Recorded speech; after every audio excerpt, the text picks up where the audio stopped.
ಪ್ರಿಯಪತ್ತೆ ನಿತ್ಯ ಗಣಿತ ಗುಣಮಾಣಿಕ್ಯ ವಿಶದ ಪ್ರಭಾ ಜಾಲೋಲ್ಲಾಸೋಪಹತ ಸಕಲಾವತ್ಯ ತಮಸೇ ಜಗಜ್ಜನ್ಮಸ್ಥೇಮ ಪ್ರಳಯ ರಚನಾ ಶ್ರೀಲವಪುಷೇ ನಮೋ ಶೇಷಾಮ್ನಾಯ ಸ್ಮೃತಿ ಹೃದಯ ದೀಪ್ತಾಯ ಹರಯೇ ನ ಶಬ್ದಾಬ್ಧೌ ಗಾಢಾ ನ ಚ ನಿಗಮ ಚರ್ಚಾಸು ಚತುರಾ ನ ಚ ನ್ಯಾಯೇ ರೂಢಾ ನ ಚ ವಿದಿತ ವೇದ್ಯಾ ಅಪಿ ವಯಂ ಪರಂ ಶ್ರೀಮತ್ಪೂರ್ಣಪ್ರಭತಿ ಗುರುಕಾರುಣ್ಯಸರಣಿಂ ಪ್ರಪನ್ನಾಃ ಮಾನ್ಯಾಸ್ಮಃ ಕಿಮಪಿ ಚ ವದಂತೋಪಿ ಮಹತಾಂ ನಾರಾಯಣಂ ನಿಖಿಲಪೂರ್ಣಗುಣೈಕದೇಹಂ ನಿರ್ದೋಷಮಾಪ್ಯತಮಮಪ್ಯಖಿಲೈः ಸುವಾಕ್ಯೈः ಅಸ್ಯೋದ್ಭವಾದಿದಮಶೇಷವಿಶೇಷತೋಪಿ ವನ್ಯಂ ಸದಾ ಪ್ರಿಯತಮಂ ಮಮ ಸನ್ನಮಾಮಿ ಓಂ ಓಂ ಅಥಾತೋರ್ಮ ಜಿಜ್ಞಾಸ ಓಂ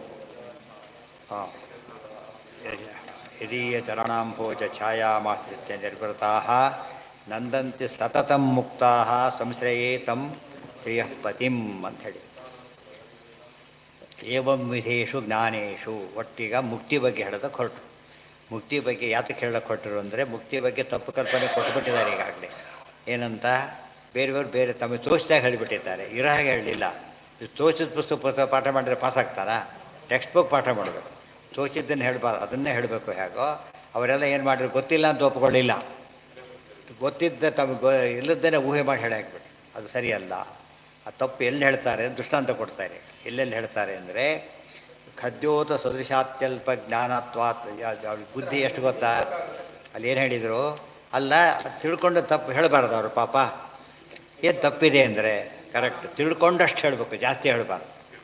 ಇಷ್ಟು ನನಗೆ ಗೊತ್ತು ಹೊರತು ಮುಂದಿನ ಗೊತ್ತಿಲ್ಲ ಅಂತಾರಲ್ಲ, ಹಾಗೆ ಹೇಳಬೇಕು. ಅವ್ರದ್ದು ಎಲ್ಲ ಗೊತ್ತಿರೋ ಮಾತಾಡ್ಬಿಟ್ರು. ಎಲ್ಲ ಗೊತ್ತಿರೋ ಯಾರು? ದೇವರು. ನಿನ್ನೆ ಬಂತದ್ದು ದೇವ್ರ ಜ್ಞಾನ ಎಂಥದ್ದು? ಗೊತ್ತಿಲ್ಲದ್ದೇ ಇಲ್ಲ, ಇದೆ. ದೇವ್ರಿಗೆ ಇದೆ ಅಂದರೆ ಗೊತ್ತಿದೆ ಅಂತ ಅರ್ಥ. ತಪ್ಪು ಅಂದರೆ ಗೊತ್ತಿಲ್ಲ ಇಲ್ಲ. ಆ ರೀತಿ ಪರ್ಫೆಕ್ಷನ್ ಅವ್ರದ್ದು. ನೆಕ್ಸ್ಟ್ ಪರ್ಫೆಕ್ಷನ್ ಯಾರ್ದು? ಮಹಾಲಕ್ಷ್ಮಿ. ಆಮೇಲೆ ರುಜುಗಳು. ಇವ್ರು ಏನು ಹೇಳಿದ್ರು ವ್ಯಾಲಿಟಿ. ಮೂರು ಗುಂಪಿದೆಯಲ್ಲ, ಏನು ಹೇಳಿದ್ರು 100% ವ್ಯಾಲಿಟಿ. ಉಳಿದವ್ರದ್ದು ಬಂದಾಗ ಏನಾಗಬೇಕಾಗ ಇವರು ಸಪೋರ್ಟ್ ಮಾಡಬೇಕಾಗ ಇವ್ರ ಜ್ಞಾನಕ್ಕೆ ಬೇಸ್ ಆದರೆ ಇಲ್ದ್ರೆ ಇವ್ರ ಮಾತಿಗೆ ಬೆಲೆ ಇಲ್ಲ. ಯಾಕೆಂದರೆ ಅವರ ರಿಸ್ಕ್ ಇದೆ. ಏನು ತಪ್ಪು ಹೇಳೋ ರಿಸ್ಕ್ ಇದೆ. ಆದ್ದರಿಂದಾಗಿಯೇ ಈ 3 ಜನದ ಬಗ್ಗೆ ಆಚಾರ ಬಗ್ಗೆ ಅದಕ್ಕೆ ಟೀಕಾರ ಹೇಳ್ತಾರೆ. ಶುದ್ಧಂ ಪ್ರಮಾಣಂ ಸಮೆ, ಶುದ್ಧ ಪ್ರಮಾಣದ ಆಚಾರ್ಯರು. ಅದಕ್ಕೆ ಪರಶುಕ್ಲತರ ಸೇರಿರೋದ್ರಿಂದ ಮಾತಿಗೂ ಏನೂ ಕೇಳಬೇಕಾಗಿಲ್ಲ. ಅವು ಆಚಾರ್ಯರು ಮಾತಿಗೂ ಪ್ರಮಾಣ ಕೊಡ್ತಾರೆ. ಆಶ್ಚರ್ಯ ಅಂದರೆ ಯಾಕೆ? ನಾವು ಸಾಮಾನ್ಯವಾಗಿ ನಮ್ಮೇಲೆ ನಂಬಿಕೆ ಇಲ್ಲ ರೀತಿ ಮಾತಾಡೋ ಪದ್ಧತಿ. ಆಚಾರ್ಯ ಮಾತು ಕೇಳಬೇಕು. ಆ್ಯಕ್ಚುಲಿ ಅವ್ರು ಕೇಳಲಿಲ್ಲ, ಎಲ್ಲದಕ್ಕೂ ಆಧಾರ ಕೊಡ್ತಾ ಬಂದರು. ಇಷ್ಟಾದರೂ ಜನ ಏನು ಮಾಡಿದರು? ನಂಬಿಕೆ ಇಲ್ಲ. ಅವ್ರು ಏನು ಆಧಾರ ಕೊಡದೆ ಹೇಳಿದರು ನಂಬ್ತಾ ಇದ್ದಾರೆ. ಇರಬಾರದು ಅಂತ ಹೇಳ್ತಾರೆ. ತಥೋಪಿ ಅತಿ ಮಹಾಮತಿ. ಪರಮಾತ್ಮನ ಜ್ಞಾನ ಹೇಗೆ, ಇವ್ರ ಜ್ಞಾನ ಹೇಗೆ, ರುಜುಗಳ ಜ್ಞಾನ, ಎಲ್ಲ ಜ್ಞಾನದ ಬಗ್ಗೆ ಹೇಳಿದ ಮೇಲೆ ಇವ್ರಿಗೆ ಎಷ್ಟು ಕಡಿಮೆ ಗೊತ್ತಿದೆ ಮತ್ತು ಸರಿಯಾಗಿ ಬೇರೆ ಗೊತ್ತಿಲ್ಲ. ಅವರೆಲ್ಲ ಏನು ಹೇಳಿದರು ಅದು ನಂಬಿದರು. ಅದನ್ನೇ ಉಪನಿಷತ್ತು ಹೇಳಿದರು. ಅಂಧೇನ ಇವ ನಿಯಮಾನ ಯಥಾಂಧಾಹ. ಒಬ್ಬ ಕುರುಡನ್ನ ನಾಯಕ ಮಾಡ್ಕೊಂಡು ಕುರುಡರು ಹೊರಟ್ರೆ ಹೇಗಿರ್ಬೇಕು? ಯಾರಿಗೂ ಕಣ್ಣಿಲ್ಲ ಅದರೊಳಗೆ. ಅಂಥವನ್ನ ಆ ಸ್ಥಿತಿ ಬಂದಿದೆ. ಬ್ರಹ್ಮಣಸ್ತು ಪ್ರಾಯೇಣ ಏವಂ ಶ್ರಿಯೋ ಯಥಾ ಅಗ್ನಿಜ್ವಾಲಾ ಭಕ್ತಾನಾಮಪಿ ತದನ್ನೇಷಾಂ ಸಮುದ್ರ ತರಳೋಪಮ. ಉತ್ತರಜ್ಞಾನ ಹೇಗಿರುತ್ತೆ ಅಂದರೆ ಸಮುದ್ರದ ಅಲೆಗಳು ಬಂದ ಬರುತ್ತೆ ಅಂತ ಹೇಳ್ತಾರೆ. ಸಮುದ್ರ ಅಲೆಗಳು ಬರೋದು ಅಂದ್ರೇನು? ಬರೋದು ಹೋಗೋದು ಕಂಟಿನ್ಯೂಸ್, ಅದರ ಸಮಸ್ಯೆ ಇಲ್ಲ. ಮುಕ್ತಾನಾಂತು ವಿಶೇಷ ಫಲೇರ ವೃದ್ಧಿ ಹ್ರಾಸವತಿ ಇತ್ಯರ್ಥ. ಉಳಿದವರಿಗೆ ತದನ್ನೇಷಾಂ, ಮುಕ್ತರಾದ ಮೇಲೆ ಅವರ ಜ್ಞಾನದಲ್ಲಿ ಒಂದು ವ್ಯತ್ಯಾಸ ಇದೆ. ಇವರದ್ದು ನಾನ್ ಸ್ಟಾಪ್ ಬರೋದು ಒಂದು ಅರ್ಥ ಬೇರೆ ತಗೋಬಾರದು. ಉಳಿದವರಿಗೆ ಆದರೆ ಮುಂದಕ್ಕೆ ಹೋಗೋದು ಹಿಂದಕ್ಕೆ ಹೋಗೋದು, ಮುಂದಕ್ಕೆ ಹೋಗೋದು ಹಿಂದಕ್ಕೆ ಹೋಗೋದು. ಆದರೆ ತಪ್ಪು ಸರಿ ಎರಡೂ ಇರುತ್ತೆ ಉಳಿದವ್ರ ಬಗ್ಗೆ. ಹಿಂದಕ್ಕೆ ಹೋಗೋದಂದರೆ ತಪ್ಪಾಗಿ ಹೇಳೋದು, ಮುಂದಕ್ಕೆ ಹೋಗೋದು ಸರಿಯಾಗಿ ಹೇಳೋದು. ಆದ್ದರಿಂದ ಮುಕ್ತರನ್ನು ಬಿಟ್ಟು ಇಷ್ಟು ಜನ ಬಿಟ್ಟುಬಿಟ್ರೆ ಉಳಿದವರೆಲ್ಲರಲ್ಲೂ ಏನಿದೆ? ಸ್ವಲ್ಪ ದೋಷ ಇದೆ. ಅದರಿಂದ ಹುಷಾರಾಗಿರಿ. ಅಗ್ನಿಜ್ವಾಲಾವದೇವ ಸ್ಯಾತ್ ಶ್ರುತಿಗಾನಾಂ ದೃಶೋಭವ. ಈ ಸಂಸಾರದಲ್ಲಿ ಇರ್ತಾರಲ್ಲ ಅವ್ರ ಜ್ಞಾನ ಹೇಗೆ ಅಂದರೆ ಅಗ್ನಿಜ್ವಾಲೆ ಇದ್ದಂತೆ. ಅಗ್ನಿಜ್ವಾಲೆ ಏನು? ಫ್ಯೂಯಲ್ ಸಪ್ಲೈ ಆಗ್ತಿರ್ಬೇಕು, ಇಲ್ಲವ್ರು ಏನಾಗುತ್ತೆ ಆರೋಗ್ಬಿಡುತ್ತೆ. ಅಂದರೆ ಕಂಟಿನ್ಯೂಸ್ ನೋಡಿಕೊಂಡೇ ಹೇಳಬೇಕು ಅವರು. ಅವಾಗೇನಾಗುತ್ತೆ? ಪರವಾಗಿಲ್ಲ, ನೋಡ್ಕೊಂಡು ಹೇಳಬೇಕು, ಸರಿಯಾಗಿ ಹೇಳಬೇಕು. ಇಲ್ಲವರ ತಪ್ಪು. ದೃಶೋಭವ ಅಗ್ನಿಜ್ವಾಲಾಯ ಅಗ್ನೇರಿವ ಸಂಸಾರಿಣ ದೃಶ ಅಂತಃಕರಣಾತ್ ಭವ ಉತ್ಪತ್ತಿರೇವ ಸ್ಯಾನ್ನತು ವ್ಯಕ್ತಿ ಮಾತ್ರಂ. ಭವತು ಏವಂ ಜ್ಞಾನಾನಾಂ ಗುಣನಿಮಿತ್ತಂ ಜ್ಞಾನಾವಿಧತ್ವಂ ಪ್ರಕೃತಿಯತು ಕಿಮಿತ್ಯತಃ ಏವಂ ವಿಧೇಶ್ವರಿ. ಅಲ್ಲ, ನೀವು ಹೇಳೋದಕ್ಕೆ ಹೋಗಿರೋದೇನು ಮುಕ್ತಿ ಬಗ್ಗೆ, ಮಾತಾಡ್ತಿರೋದೆಲ್ಲ ಏನೋ ಜ್ಞಾನದ ಬಗ್ಗೆ. ಜ್ಞಾನದ ಬಗ್ಗೆ ಮುಕ್ತಿಗೆ ಏನು ಸಂಬಂಧ ಅಂದರೆ ಉಳಿದವರೆಲ್ಲ ಶಾಸ್ತ್ರ ಆಧಾರ ಇಟ್ಕೊಂಡು ಮಾತಾಡಲಿಲ್ಲ, ಬುದ್ಧಿ ತಕ್ಕಂತೆ ಮಾತಾಡಿದ್ರು. ಮೊನ್ನೆ ಹೇಳಿದೆ, ಪ್ರಜ್ಞಾವಾದ ಮಾಡಿದ್ದಾರೆ ಅವರೆಲ್ಲ. ಅರ್ಜುನ ಸುಮ್ಮನೆ ಹೇಳಿದ ಪಾಪ ಬರುತ್ತೆ ಹಾಗೆ ಹೀಗೆ ಅಂತ ಹೇಳಿಬಿಟ್ಟು, ಗುಡ್ಡನ ಸಾಹಸ ನಮಗೆ ಯಾತಕ್ಕೆ ಅಂತ ನಾವು ಬಿಡ್ಬೋದು, ಪೊಲೀಸೇ ಬಿಟ್ಬಿಟ್ರೆ ಗುಡ್ಡ ಇರೋದೇ ಗುಡ್ಡನ ಹೇಳಿದಕ್ಕೋಸ್ಕರ. ಗುಡ್ಡ ಸಾಹಸ ಬೇಡಬಾರಾಯ, ನಿಮ್ಮನ್ನು ಹಿಡ್ಕೊಂಡು ಹೋಗ್ತೀವಿ, ಒಳ್ಳೆ ಹಿಡ್ಕೊಂಡು ಏನು ಮಾಡಬೇಕಾಗ, ಅದಕ್ಕೆ ಹೇಳ್ತಾರೆ ಸಾಧ್ಯ ಇಲ್ಲ. ಏವಂ ವಿಧೇಶು ಜ್ಞಾನೇಶು ತಮಸ ಮುಷ್ಟದೃಷ್ಟಯ, ಅಜ್ಞಾನದಿಂದ ಕಣ್ಣೆಲ್ಲ ಮುಚ್ಚೋಗ್ಬಿಟ್ಟಿದೆ, ಮುಷ್ಟಾನ ಮುಚ್ಚೋಗ್ಬಿಟ್ಟಿದೆ. ಅವರು ಸುಮ್ಮನೆ ಕೊಡಬಾರ್ದೆ, ಏನು ಮಾಡ್ತಾರವರು, ಉಪದೇಶ ಮಾಡಕ್ಕೆ ಶುರು ಮಾಡಿದರು. ಯಾಕೆ, ಅದು ಕಮೋಡಿಟಿ ಇವತ್ತು. ಜ್ಞಾನ ಮಾರಾಟಕ್ಕೆ ಬೆಸ್ಟ್ ಕಮೋಡಿಟಿ ಅಂದರೆ ಜ್ಞಾನ. ಯಾಕಂದ್ರೆ ಅಜ್ಞಾನ ಸಂಖ್ಯೆ ಜಾಸ್ತಿ ಇರೋದ್ರಿಂದ ಏನು ಹೇಳಿದ್ರೆ ಕೇಳೋ ಸ್ಥಿತಿಯಲ್ಲಿದ್ದ. ತಮಾಷೆ ಅಂದರೆ ಅವ್ರಿಗೆ ತೊಗೊಳ್ಳೋರಿಗೆ ಕಣ್ಣಿಲ್ದ ಹೋದರೆ ಮೋಸ ಮಾಡಿದ ಭಾರಿ ಸುಲಭ.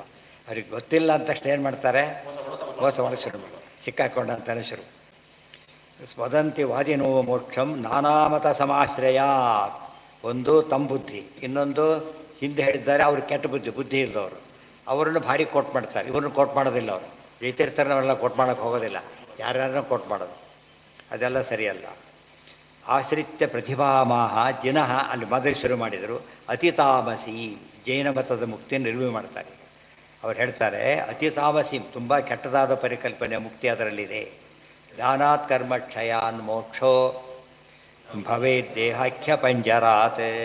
ಇದು ದೇಹ ಪಂಜರ, ಜ್ಞಾನ ಬಂತು ಅಂತ ಪಂಜರ ಓಪನ್ ಆಯಿತು. ಅವ್ ಜೀವ ಏನಾಗ್ತಾನೆ, ಈಗ ಹಾರ್ಕೊಂಬರ್ತಾನೆ ಹೊರಗೆ. ಹೇಗೆ ಹೋಗ್ತಾನೆ, ಬರೀ ನಾವು ಸಾಮಾನ್ಯ ದೃಷ್ಟಾಂತ ಏನು ಕೊಡ್ತಾನೆ ಗೊತ್ತವರು, ಪಂಜರ ಗಿಳಿ ಇದೆ, ಒದ್ದಾಡ್ತಿದೆ, ಓಪನ್ ಸರ್ರಂತ ಹೋಗಿಬಿಡುತ್ತಲ್ಲ, ಹಬ್ಬ ಬಿಡುಗಡೆ. ಮೋಕ್ಷ ಅಂದ್ರೆ ಹೀಗೆ, ಆ ಗಿಳಿ ಮೋಕ್ಷ ನೋಡ್ಬಿಟ್ಟಿದ್ದಾರೆ. ಈ ಮೋಕ್ಷ ಅಲ್ಲ ಇದು, ಗಿಳಿ ಮೋಕ್ಷ ಅನ್ನೋದು ಆ ಪಂಜರ, ಆ ಬಂಧನ ಆ ಇದಕ್ಕೆ. ಇದು ಸಂಸಾರ ಬಂಧನ. ಅದಕ್ಕೆ ಸುಮ್ಮನೆ ಸಣ್ಣ ದೃಷ್ಟಾಂತನೇ ಹೊರತು ಅದು ಥೀರಿ ಅಲ್ಲದು. ಥೀರಿ ಇದ್ದರೆ ದೃಷ್ಟಾಂತ ಸರಿ, ದೃಷ್ಟಾಂತದಿಂದ ಥೀರಿ ಮಾಡಬಾರ್ದು. ಯಾವಾಗಲೂ ಏನು ಮಾಡಬೇಕು, ಥೀರಿನ ಅರ್ಥ ಮಾಡಿಕೊಡ್ಬೇಕು, ಪ್ರೂವ್ ಮಾಡ್ಲಿಕ್ಕಲ್ಲ, ಅರ್ಥ ಮಾಡ್ಕೊಳ್ಳೋಕೆ ಹೇಳಬೇಕು ಹೊರತು ಬೇರೆ ಅಲ್ಲ. ಅದು ಇಲಿಸ್ಟ್ರೇಷನ್ ಅಂತಲೇ ಹೆಸರು ಅದಕ್ಕೆ. ಇಲಿಸ್ಟ್ರೇಷನ್ ಅಂದರೆ ಎಕ್ಸ್ಪ್ಲೇನಿಂಗ್ ದಿ ಥೀರಿ ಅಷ್ಟೇ, ಅದರಿಂದ ಕ್ರಿಯೇಟ್ ಮಾಡಬಾರ್ದು. ಹೇಳ್ತಾರೆ ಪಂಜರೋನ್ಮುಕ್ತ ಖಗವತ್ ಅಲೋಕಾಕಾಶ ಗೋಚರ. ಹೋಗ್ತಾನೆ ಅಂತ ಹೋಗ್ತಾನೆ ಇರ್ತಾರೆ ಬೇರೆ. ಅಲ್ಲ, ಎಲ್ಲಿಗೆ ಹೋಗ್ಬೇಕು ಅವ್ರು ಕೊನೆಗೆ, ಸುಸ್ತಾಗೋದಿಲ್ಲ ಅದಕ್ಕೆ. ಆಮೇಲೆ ಅನಿಸ್ಕೋದು ಅಲ್ಲಿದ್ದರೆ ವಾಸಿ ಮಗ, ಅಲ್ಲಿಂದ ಊಟ ತಿಂದು ಯಾರು ಕೊಡೋರು ಇಲ್ಲ, ಅಲ್ಲಿ ಪಾಪ ಸಿಕ್ಕಾಕೊಂಡು ಓದಾಡ್ತಾ ಇಲ್ಲ, ಎಲ್ಲೋ ಹೋಗ್ಬಿಟ್ಟೀಗ ಆ ಥರ ಆಗುತ್ತೆ. ಅದು ಮೋಕ್ಷ ಇರ್ಬೇಕಾದ್ರೆ ಅಲ್ಲಿ ಸಿಕ್ಕಾಕೊಂಡ್ಬಿಟ್ರೆ ಮೋಕ್ಷ ಇದ್ದಾಗಲ್ಲ ತಪ್ಪು. ಹಾಂ, ಅದೇ ಹೇಳ್ತಿರೋ ಹೇಗೆ ಪಂಜರ ಹೋಗ್ತಾ ಇರೋದು. ನಿತ್ಯಂ ಊರ್ಧ್ವಂ, ಸದಾ ಮೂರ್ಧಕ್ಕೆ ಹೋಗ್ತಾನೆ ಇರೋದು. ಉದ್ಗಲು ಸುಖ ಇದೆಯೇನಪ್ಪ, ಉತ್ತರ ಇಲ್ಲ ಅದಕ್ಕೆ. ಸುಖ ಇದೆ, ಉತ್ತರ ಇಲ್ಲ, ಬಿಡುಗಡೆ ಆಯ್ತು ಅಷ್ಟೇ. ಬಿಡುಗಡೆ ಅಂದರೆ ನೆಕ್ಸ್ಟ್ ಏನು, ಎಷ್ಟೋ ಜನ ಜೈಲಲ್ಲಿ ಇರ್ತಾರೆ, ಬಿಡುಗಡೆ ಮಾಡಬೇಡಿ ಇರ್ತಾರೆ, ಹೊರಗಡೆ ಬದುಕೋದು ಕಷ್ಟ, ಇಲ್ಲಿದ್ದರೂ ಆಸೆ ಅಂತವರು. ಆ ಸ್ಥಿತಿ ಬಂತು. ಇಂಥ ಮುಕ್ತಿ ಕೇಳೋದಕ್ಕಿಂತ ಎಲ್ಲಿರೋದು ಆಸೆ, ಸಂಸಾರದಲ್ಲಿ ಮ್ಯಾನೇಜ್ ಮಾಡಿಕೊಡೋದು ಆಸೆ ಅಷ್ಟೇ. ರಜತ್ತೇವ ಪುದ್ಗಲು ಉದ್ಗಲ ಅಂತ ವ್ಯಕ್ತಿ, ಹಸ್ತಪಾದವಾನಿತಿ, ಕೈಕಾಲು ಇದೆಯಲ್ಲ ಹೋಗ್ತಾನೆ ಎಲ್ಲ ಹೇಳಿದರೆ ಆಯಾಸ ಆಗುತ್ತೋ ಇಲ್ಲೋ. ದೃಷ್ಟಾಂತ ಯಾರು ಕೊಟ್ಟಿದ್ದಾರಾ? ಹೋಗೋದು ಗುರಿ ಇದ್ದರೆ ಹೋಗೋದಕ್ಕೆ ಅರ್ಥ ಇದೆ. ಹೋಗೋದಕ್ಕೆ ಯಾವಾಗಲೂ ಗಮನ ಅಂದರೆ ಗಮ್ಯ ಇರಬೇಕು. ಗಮನ ಅಂದರೆ ಏನು, ಗಮ್ಯನೇ ಇಲ್ಲ. ಗಮನ ತೊಗೊಂಡು ಏನು ಮಾಡ್ತೀರಿ ಅದಕ್ಕೀಗ? ಊರ್ದೋಗಿ ಇನ್ನೂ ಡೇಂಜರ್, ಉಪಯೋಗ ಇಲ್ಲ. ಯಥಾ ಪಂಚರೋನ್ಮುಕ್ತ ಖಗಃ, ಖಗ ಅಂದರೆ ಪಕ್ಷಿ, ಖ ಅಂದರೆ ಆಕಾಶ, ಗ ಅಂದರೆ ಅದರಲ್ಲಿ ಹಾರಾಡೋದು. ಊರ್ಧ್ವಂ ರಜತಿ ಏವ ಊರ್ಧ್ವಂ ರಜತಿ ಅಯಂತು ವಿಶೇಷ. ಅಲೋಕಾಕಾಶೋ ಗೋಚರೋ ಯಸ್ಯ ಸಾ ತಥೋಕ್ತಃ ನಿತ್ಯಮೇವಿ. ಅಲೋಕಾಕಾಶ ಅಂದರೆ ಏನು, ನಮಗೆ ಕಣ್ಣಿಗೆ ಕಾಣದಷ್ಟು ದಾಟಿ ಹೋಗ್ಬಿಡ್ತಾರೆ ಮುಂದಕ್ಕೆ ಅಂತ. ಲೋಕ ಅಂದರೆ ಕಾಣೋದು, ಅಲೋಕ ಅಂದರೆ ಬಿಯಾಂಡ್ ಅವರ್ ವಿಷನ್. ದೇಹ ಪರಿಣಾಮಸ್ಯ ಆತ್ಮನೋ ದೇಹಾಭಾವೇ ಪರಿಣಾಮಾಭಾವ ಪ್ರಾಪ್ತೋ ಉಕ್ತಂ ಹಸ್ತಪಾದವಾನಿತಿ. ಚರ್ಮದೇಹಸ್ಯ ಯಃ ಸನ್ನಿವೇಶ ತಥಾಭೂತ ಇತ್ಯರ್ಥ. ಅಲ್ಲಿ ಕೈಕಾಲು ಇದೆಯಲ್ಲಪ್ಪ, ಇದೆ. ಪಕ್ಷಿ ಒಟ್ಟ ಮೇಲೆ ಪಕ್ಷಿ ಕೈಕಾಲಿದೆ ತಾನೆ, ಇದೆ. ಸರಿ, ಹಾಗಿದ್ದರೆ ಇತ್ಯಾಹ ಸಂಬಂಧ ಅನೂದಿತಂ ದೋಷೆ ತದಿತಿ ತತ್ಕೇನ ಮಾನೇನ ಮೋಕ್ಷರೂಪಂ ಪ್ರದರ್ಶ್ಯ. ಎರಡು ಪ್ರಶ್ನೆ ನಮಗೆ. ಇದಕ್ಕೇನು ಆಧಾರ ಕೊಟ್ಟು ಹೇಳಬೇಕು. ಇದು ನಂದು ಅಂತ ಮನೆ ಹೇಳಬೇಕಾದ್ರೆ 1000 ಜನ ಕುತ್ಕೊಂಡ್ಬಂದರೂ ಒಪ್ಪೋದಿಲ್ಲ ಅವರು. ಲಕ್ಷ ಜನ ಕರ್ಕೊಂಡು ಒಬ್ಬನೇ ಸ್ಟೇಜಲ್ಲಿ ತೋರಿಸಿದ್ರೆ ಸಾಕು. ಅದು ಬಿಟ್ಟು ಎಲ್ಲ ತೋರಿಸ್ತಾರೆ, ಅವ್ರು ಕರ್ಕೊಂಡು ಬರ್ತೀವಿ, ಹೊಡಿತಾರೆ, ಏನೋ ಮಾಡ್ತಾರೆ. ಅದೆಲ್ಲ ಏನಲ್ಲ, ಪ್ರಮಾಣ ಅಲ್ಲ. ಪ್ರಮಾಣ ಅಂದರೆ ವೇದ ಕೊಟ್ಟರು ಉಪಯೋಗ ಇಲ್ಲ. ಏನು ಕೊಡಬೇಕೀಗ? ಪುರುಷ ಸೂಕ್ತ ಹೇಳ್ತಾ ಕುತ್ಕೊಂಡ ಸೈಟ್ ಯಾವುದು ಅಂದರೆ ಅಲ್ಲ. ಅದು ಸಂಬಂಧಪಟ್ಟ ಡಾಕ್ಯುಮೆಂಟ್ ಯಾವುದೀಗ? ಅವ್ನು 100 ಕೊಡ್ತಾನೆ, ಒಂದು ಮೇನ್ ಅಲ್ಲ. ಮೇನ್ ಕೊಟ್ಟರೆ ಉಳಿದಕ್ಕೆ ಬೆಲೆ ಬರೋದು. ಖಾತಾ ಆಮೇಲೆ ತರ್ಬೋದು ಬೇಕಾದ್ರೆ, ಅದೇ ಇಲ್ಲ ಫಸ್ಟ್ ಅವನಿಗೆ. ಅದಕ್ಕೆ ಪ್ರಮಾಣ ಶಬ್ದಕ್ಕೆ ಆಚಾರ ಎಲ್ಲ ಯೋಚನೆ ಮಾಡಬೇಕು. ನಮ್ಮಿಂದ ಚೇಷ್ಟ ಪ್ರಶ್ನೆ ಕೇಳ್ತಾರೆ, ಎಲ್ಲ ವೇದೋಕ್ತೋದ್ಯ ಮಾಡ್ತೀರಿ ಅಂತ ಹೇಳ್ತೀರಲ್ಲ, ಅಪಾಯಿಂಟ್ಮೆಂಟ್ ವೇದ ಕೊಟ್ಟಿದ್ದಾರೆ ನಿನಗೆ ಅಂತ ಕೇಳ್ತಾರೆ. ಕೊಟ್ಟಿದ್ದು ಯಾರು ಅಪಾಯಿಂಟ್ಮೆಂಟ್ ಆರ್ಡರು? ಹೌದಲ್ಲ? ಅದಕ್ಕೆ ಅರ್ಥ ಆಯ್ತು ನೋಡಯ್ಯ, ಯಾವ ವಿಷಯಕ್ಕೆ ಯಾವುದು ಕನ್ಸರ್ನ್ ಡಾಕ್ಯುಮೆಂಟು ಅದಕ್ಕೆ ಪ್ರಮಾಣ ಅಂತ ಕರೀತಾರೆ. ಅರ್ಥ ಆಯ್ತಾ? ಕನ್ಸರ್ನ್ ಡಾಕ್ಯುಮೆಂಟ್ ಇದು ಪ್ರಮಾಣ ಹೊರತು ಬೇರೆ ಪ್ರಮಾಣ ಅಲ್ಲ. ಪ್ರೈಮ್ ಮಿನಿಸ್ಟರ್ ಲೆಟ್ರ್ ಕೊಟ್ಟರು ಕೂಡ ಇವ್ರಿಗೆ ಆಫೀಸರ್ ಸೇರಿದ್ರೆ ಒಂದು ಅಲ್ಲ. ಅದು ಪ್ರೈಮ್ ಮಿನಿಸ್ಟ್ರ್ ಕೊಟ್ಟರು ಅಲ್ಲ, ಅವ್ರದ್ದು ತನ್ನ ಮನೆ ಕೊಟ್ಟರು ಅಲ್ಲ, ನಮಗಲ್ಲ. ಇನ್ವ್ಯಾಲಿಡ್ ಹೇಳಿಲ್ಲ. ಖಾತಾ ಪ್ರೈಮ್ ಮಿನಿಸ್ಟರ್ ಮಾಡಿಕೊಂಡ ಅಂತ ತಿಳ್ಕೊಳ್ಳಿ, ಇನ್ವ್ಯಾಲಿಡ್ ಖಾತಾ. ಅಥವಾ ಅವನೇ ಮಾಡಬೇಕು, ರೆಸಿಡೆಂಟ್ ಆಫೀಸರೇ ಮಾಡಬೇಕೆ ಹೊರತು ಉಳಿದವ್ರು ಮಾಡೋಂಗಿಲ್ಲ. ಅದು ಅವನ ಸಿಗ್ನೇಚರ್ ಬೇಕಾದ್ರೆ ಇವನು ಕೂಡ ಮಾಡಬಾರ್ದು, ಅವನೇ ಮಾಡಬೇಕು.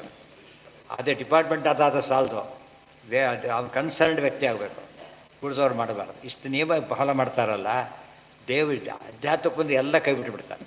ಕಾಮನ್ ಸೆನ್ಸ್ ಕೂಡ ಬಿಟ್ಟು ಹಾಕಿಬಿಡ್ತಾರೆ. ಕಾಮನ್ ಸೆನ್ಸನ್ನು ಸರಿಯಾಗಿ ಅಪ್ಲೈ ಮಾಡಿದರೂ ಸಾಕು, ಎಷ್ಟೋ ಮತ ತಪ್ಪು ಅಂತ ಗೊತ್ತಾಗ್ಬಿಡುತ್ತೆ. ಭಾರಿ ಶಾಸ್ತ್ರ ಓದಬೇಕಾಗಿಲ್ಲ, ಸಿಂಪಲ್ ಕಾಮನ್ ಸೆನ್ಸ್. ಇಬ್ಬರು ಇರ್ತಾರೆ, ನಿಮ್ಮ ಜಗಳ ಪರಿಹಾರ ಮಾಡ್ತೀವಿ ಅಂತ ಹೇಳ್ತಾರೆ, ಅವರು ಜಗಳ ಆಡ್ತಾ ನಿಂತಿದ್ದಾರೆ. ನಿಮ್ಮ ಜಗಳ ಪರಿಹಾರ ಮಾಡ್ತೀವಿ, ಕೈ ಮುಕ್ಕೊಂಡು ಇಸ್ಕೊಂಡು ಜಗಳ ಮುಗಿದ ಮೇಲೆ ಕೇಳ್ತೀವಿ ಅಂದರೆ ಮತ್ತೆ ಹೋಗ್ಬಿಡೋದು ಅಷ್ಟೇ. ಯಾಕೆ? ಅವರಿಗೆ ಗೊತ್ತಿಲ್ಲ, ಅವರೇ ಜಗಳ ಆಡೋದು, ಇದೇ ಜಗಳ ಬಿಡಿಸ್ತಾರೆ ಅವರು. ಈ ಸ್ಥಿತಿ ಹಾಗಾಗಿರೋದು. ಪಂಜರ ಉನ್ಮುಕ್ತ, ಪಂಜರದಿಂದ ಪಂಜ ಲೋಕ ನೋಡೋವರೆಗೂ, ಕಾಣೋವರೆಗೂ, ಕಾಣದ ಮೇಲೆ ಅಲೋಕ, ಬಿಯಾಂಡ್ ಅವರ್ ಪರ್ಸೆಪ್ಷನ್. ಗೊತ್ತಾ? ಮುಂದೆ ಹೋಗ್ತಾನೆ, ಇಲ್ಲಿ ಹೋದ ಅಲ್ಲೂ ಹೋದ, ಹೋಗ್ತಾನೆ ಇರ್ತಾನೆ. ಯಾಕಂತ ಹೇಳಿದಾರಂದರೆ, ನಾವು ಕಾಣೋವರೆಗೆ ಹೋಗಿ ಆಮೇಲೆ ಏನಾಗ್ತದೆ ಅಂತ ಪ್ರಶ್ನೆ ಮಾಡ್ತೇವಲ್ಲ, ನಮಗೆ ಕಾಣೋದಿಲ್ಲ, ಹೋಗ್ತಿರ್ತಾನೆ ಅಷ್ಟೇ. ಅಲೋಕ ಆಕಾಶದಲ್ಲಿ ಇದ್ದಾನೆ. ಅದರ್ಶತೆ ಪರಂಪರತೆ ನಿಜೇನೇನ. ಪ್ರಮಾಣ ಕೊಡಲಿಲ್ಲ, ಮುಗೀತು. ಹೋಗಲ್ಲ. ಲಾಜಿಕ್ ಇದೆಯಾ? ಹೋಗಲಿ, ಅದೂ ಇಲ್ಲ. ಒಳ್ಳೆ ಲಾಜಿಕ್ ಕೊಟ್ಟರೆ ಏನು ಹೇಳಬೇಕು ಅದಕ್ಕೆ? ಲಾಜಿಕ್ ಅಂದರೆ ಏನದು? ವ್ಯಾಪ್ತಿ ಇರಬೇಕು, ಸಿದ್ಧಿ ಇರಬೇಕು, ಅವಾಗ ಸರಿ. ಅನುಮಾನಕ್ಕೆ ಯಾವಾಗಲೂ ಕೂಡ ಎರಡು ಬೇಕು. ಒಂದು ಕನ್ಕಾಮಿಟೇಷನ್ ಅಂದರೆ ವ್ಯಾಪ್ತಿ, ಇನ್ನೊಂದು ಎಕ್ಸಿಸ್ಟೆನ್ಸ್ ಆಫ್ ಹೇತು, ಎರಡು ಇರಬೇಕು. ಎರಡೂ ಇಲ್ಲ ನಿನ್ನೊಳಗೆ. ತತ್ಕೇನ ಮಾನಿ ಅಂದರೆ ಜನಕ್ಕೆ ತಪ್ಪು ಹುಡುಕಕ್ಕೆ ಯಾಕೆ ಬರ್ತಾ ಇಲ್ಲ ಅಂದರೆ, ವ್ಯಾಲ್ಯೂಯರ್ಸ್ ಇರ್ತಾರಲ್ಲ, ಅವ್ರಿಗೆ ಗೈಡ್ಲೈನ್ಸ್ ಕೊಡ್ತಾರೆ. ಯಾವಾಗ ಯಾವುದೇ ಪರೀಕ್ಷೆಗೆ ಹೋದಾಗ ಗೈಡ್ಲೈನ್ಸ್ ಈ ಮೇಲೆ ವ್ಯಾಲ್ಯೂ ಮಾಡಿ ಅಂತ ಕೊಡ್ತಾರೆ. ಇನ್ನು ಗೈಡ್ಲೈನ್ಸ್ ಏನಪ್ಪ ನಿಮಗೀಗ? ಏನಿಲ್ಲ. ನಮ್ಮ ಪ್ರತಿಯೊಂದು ಕೂಡ ವಿಚಾರ ಮಾಡೋದು ಒಂದು ಗೈಡ್ಲೈನ್ಸ್ ಇದೆ. ತೋಚಿದ್ದೆಲ್ಲ ಮಾತಾಡ್ತಿದ್ರೆ ಅದಕ್ಕೆ ಪ್ರಮಾಣ ಪದ್ಧತಿ ಅದು ಓದಿಬಿಟ್ರೆ ನಾವು ಸರಿಯಾಗಿ ಫಾಲೋ ಬಿಡ್ತೀರೋ ಹಾಳಾಗೋಗ್ರಿ. ಕೆಟ್ಟದ್ದನ್ನಂತೂ ಫಾಲೋ ಮಾಡೋದಿಲ್ಲ. ಅರ್ಥ ಆಯ್ತಾ? ಇದು ಇಂಪಾರ್ಟೆಂಟ್. ಕೆಟ್ಟದ್ದನ್ನು ಫಾಲೋ ಮಾಡಬಾರ್ದು ಅಂತ ಗೊತ್ತಿದ್ರೆ ಪ್ರಮಾಣ ಪದ್ಧತಿ ಓದಿರಬೇಕು. ಸರಿಯಾದ ಫಾಲೋ ಮಾಡೋದಕ್ಕೂ ಭಾರಿ ಹೆಲ್ಪ್ ಆಗುತ್ತೆ ಅದರಿಂದ. ತುಂಬ ಜನ ಇವತ್ತು ಕಂಡಲ್ಲಿ ಹೋಗಿ ಸರೆಂಡರ್ ಆಗಿ ಎಲ್ಲ ಕಳ್ಕೊಂಡ್ಬಿಡೋದಕ್ಕೆ ಕಾರಣ ಅಂದರೆ ಪ್ರಮಾಣದ ಪರಿಕಲ್ಪನೆ ಅವರಿಗಿಲ್ಲ. ಇವತ್ತು ಗೋಲ್ಡ್ ಟೆಸ್ಟ್ ಮಾಡೋ ರೀತಿ ಬೇಡ, ತೂಕ ಮಾಡಿದ. ನೀವು ನಮ್ಮ ಅಕ್ಕಿ ತೂಗೋ ತಕ್ಕಡಿಯಲ್ಲಿ ನಿಂತು ಗೋಲ್ಡ್ ತೂಕ ಮಾಡಿ ಹಾಕ್ತಾನೆ, ಮುಳುಗೋಗ್ಬಿಡ್ತಾನೆ ಪೂರ್ತಿ. ಇಲ್ಲ ಅವನು ಇಲ್ಲ ಇವನು ಮುಳುಗ್ತಾನೆ. ಆ ಸೆನ್ಸಿಟಿವ್ ಬ್ಯಾಲೆನ್ಸ್ ಬೇಕು ಅದಕ್ಕೆ. ಸೆನ್ಸ್ ಇದ್ದರೆ ಸೆನ್ಸಿಟಿವ್ ಬ್ಯಾಲೆನ್ಸ್, ಸೆನ್ಸೇ ಬ್ಯಾಲೆನ್ಸ್ ಆಗಬೇಕಾದ್ರೆ. ಇನ್ನೂ ಹೇಳೋದ ಬುದ್ಧಿಯಿಂದ ತೂಗಬೇಕಲ್ಲ. ಇದು ತಪ್ಪು ಹೇಳ್ತಾನೆ, ಅವನೇನು ಸಾಧನೆ ಮಾಡ್ತಾನೆ. ಈಗ ನಾ ಯಾರ ಮಾತು ಕೇಳಬೇಡಿ, ನಿನ್ನ ಮಾತು ಕೇಳೋದಿಲ್ಲ ಅಂದವನು. ಅಲ್ಲಿ ಸೌವ್ಯಾಹತಿ ಅವನಿಗೆ, ಸೆಲ್ಫ್ ಕಾಂಟ್ರಾಡಿಕ್ಟರಿ ಸ್ಟೇಟ್ಮೆಂಟ್. ಯಾರ ಮಾತನ್ನು ಕೇಳಬೇಡಿ, ನೀನು ಯಾಕೆ ಹೇಳ್ತೀಯ? ಹಾಗಿದ್ರೆ ಇಷ್ಟು ಯೋಚನೆ ಮಾಡಿದರೂ ಕೂಡ ಮನುಷ್ಯ ಬದುಕಿ ಹೋಗ್ತಾನೆ. ಇವು ಯೋಚನೆ ಮಾಡೋದಿಲ್ಲ ಯಾರು. ಗತಿರ್ವೃದ್ಧಾಚ ದುಃಖೇತ ಗತಿತ್ವ ಲೌಕಿಕೀಯತ. ನೋಡೋದು ನಮ್ಮ ಲಾಜಿಕ್ ಹೇಳ್ತೇವೆ ಅಂತ ಕೇಳ್ತಾರೆ. ನಿನ್ನ ಕತೆ ಮುಗಿತಾ ನಾವು ಕೇಳ್ತೇವೆ. ಸ್ವಲ್ಪ ಓಡಾಡೋದೇ ಸುಸ್ತು ಹೊಡಿತಾನೆ. ಇವತ್ತು ಮನೇಲಿ ಓಡಾಡಕ್ಕೆ ಬರ್ತಿದ್ದವ್ರಿಗೆ ಹಾರ್ಕೊಂಡು ಹೋಗೋದಾಗ ಆಯ್ತು ಅಷ್ಟೇ. ಈಗ ಅಲ್ಲ, ಸುಮ್ಮನೆ ಹೋದ್ರೆ ನೋವಾಗೋದಿಲ್ವಾ? ಹಾಗೆಲ್ಲ ಹೇಳಬಾರ್ದು. ಲಾಜಿಕ್ ಇದೆ. ಈಗ ಲಾಜಿಕ್ ನಮ್ಮ ಪರ ಇದೆ, ನಿಮ್ಮ ಪರ ಇಲ್ಲ ಲಾಜಿಕ್. ಈಗ ಅವನೇನು ಹೇಳ್ಬೇಕೀಗ? ಎಲ್ಲ ಅಪ್ರಾಕೃತ ಶರೀರ, ಅದರಿಂದ ಹೋಗ್ತಾನೆ ಅದು ಹೇಳೇ ಇಲ್ಲ, ಒಪ್ಪೇಲೇನೆ ಅದನ್ನೇ. ಈಗ ನೀನು ಒಪ್ಪಿರೋದು ಇದನ್ನೇ ಒಪ್ಪಿರೋದು. ಆದ್ದರಿಂದ ಸಿಂಪಲ್ ಕಾಮನ್ ಸೆನ್ಸ್ ಇದೆ. ಏನದು? ಏನು ಗತಿ ಅನ್ನೋದು ಕೆಲಸ ಮಾಡ್ತಿರ್ಲಿಕ್ಕೆ ಏನಾಗುತ್ತೆ? ಆಯಾಸ ಆಗುತ್ತೆ. ಅದು ಇನ್ನೂ ಜಾಸ್ತಿ ಆಯಾಸ ಆಗುತ್ತೆ. ಯಾವಾಗಲೂ ಕೂಡ ನಮಗೆ ಫ್ಯೂಯಲ್ ಇಲ್ಲಿ ಹೋಗ್ಬೇಕಾದ್ರೆ ಕಡಿಮೆ ಬೇಕು, ಮೇಲೆ ಕಾರುಗಳು ಜಾಸ್ತಿ ಬೇಕು. 2 ಎಕಾಶಿ ಮಾಡ್ಕೊಂಡು ಹಾರೋ ಅಂತೇಳಿ ಏನು ಆಡ್ತಾನೆ ಪಾಪ, ಹಾಲಕ್ಕೂ ಬಿದ್ದು ಬಿಡ್ತಾ. ಯಾಕೆ? ಫ್ಯೂಯಲ್ ಇಲ್ಲ ಅವನಲ್ಲಿ. ಜಾಸ್ತಿ ಬೇಕು ಅಂತ ಇದು ಜಾಸ್ತಿ ಆಗುತ್ತೆ. ಅಷ್ಟು ದೂರ ಹೋಗೋದು ಕಷ್ಟ ಅಲ್ವಾ? ಆದ್ದರಿಂದ ಸರಿಯಲ್ಲ. ಇತ್ಯುಕ್ತೆ ನಾನುಮಾನೈಕ ಶರಣಸ್ಯ ಕಿಮುತ್ತರ. ನಿನಗೇನು ಉತ್ತರ ಕೊಡ್ತೀಯ ಹೇಳಿ? ಏನಾದ್ರು ಅನುಮಾನವೊಂದೇ ಶರಣ ಪ್ರಮಾಣ ಅಂತ ತಿಳ್ಕೊಂಡು ಏನು ಉತ್ತರ ಕೊಡ್ತೀಯಪ್ಪ ನೀವು? ಆಗಮ ನಿಮಗಿಲ್ಲ. ಈಗ ನೀನು ಕೆಲಸಕ್ಕಿಲ್ಲ ಅಂತ ಜೋರು ಮಾಡಿದ್ವಿ ನಾವೀಗ. ಅಪ್ಪ ಆರ್ಡರ್ ತೋರಿಸ್ತೆ, ಮತ್ತೆ ಮಾತಾಡೋಗಿಲ್ಲ, ತೋರಿಸ್ತಾ ಇಲ್ಲ. ಕೂಗ್ತಿದ್ದೆ, ನೀನು ಜಾಸ್ತಿ ಜನ ಕೂಗಿದ್ರೆ ಹೋಗ್ತೀನಿ, ಕತೆ ಮುಗೀತು. ತಪ್ಪು. ಅಲ್ಲಿಗೆ ಅವರು ಮತ್ತೆ ನೀರು ಅಲ್ಲಿ ಮುಗಿದ ಮೇಲೆ ನಾಳೆ ದಿವಸ ಮುಂದೆ